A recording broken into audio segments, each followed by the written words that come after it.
ஆன்மீகத்தில் வளர்ந்து வரும் சாதகர்களுக்கு முக்கியமான ஒன்று உறக்கம்.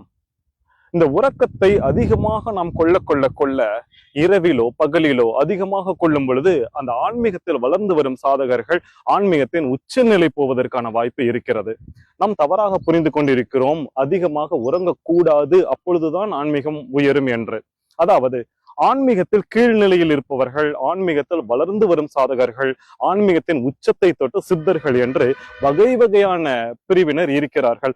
எல்லோருக்கும் ஒரே மாதிரியான உபதேசம் தர முடியாது. ஒவ்வொருத்தருக்கும் வேறு வேறு மாதிரியான விஷயம் வரும். எனக்கு தெரிந்த ஒரு மனநல மருத்துவர் என்னிடம் வந்தார். அவர் சொன்னார், என்னை சந்திக்க வரும் தற்கொலை முயற்சி செய்கிற நபர்களிடமெல்லாம் நான் மருந்து மாத்திரை தருவதை விட அவர்களை அதிகமாக உறங்கச் சொல்வதுதான் நான் செய்வேன் என்று அவர் சொன்னார். இது ஒரு பக்கம் இருக்கட்டும். இன்னொரு குரு ஒருவர் பாண்டிச்சேரியில இருக்கிறார். அவருடைய பெயர் ஓம்காரானந்தா. அவர் தன்னுடைய சீடர்களுக்கெல்லாம் அதிகமாக உறங்கும் பயிற்சியை கொடுத்து கொண்டே இருக்கிறார்.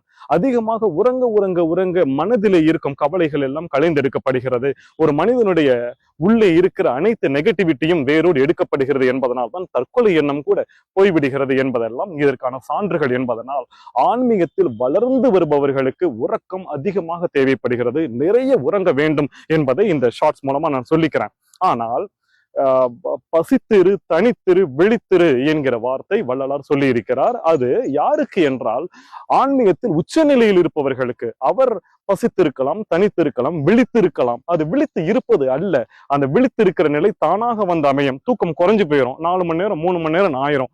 ஆனால் மாறாக நீங்க 4 மணி நேரம் மட்டும் தூங்கிட்டு மீதி எல்லாம் தூங்காம இருக்கிறீங்க, இது டெய்லி நீங்க பண்றீங்கன்னு உங்க மூளை குழம்பி ரொம்ப அபாயத்துக்கு உள்ள நிலைமைக்கு நீங்க வந்து விடுவீர்கள் என்பதனால் அப்படி செய்யக்கூடாது. அது ரொம்ப டேஞ்சர் ஆயிடும். நிறைய தூங்க வேண்டும். ஆன்மீகத்தில் வளர்ந்து வரும் சாதகர்கள் நிறைய தூங்குங்கள். இதை நான் பரிந்துரைக்கிறேன். நன்றி.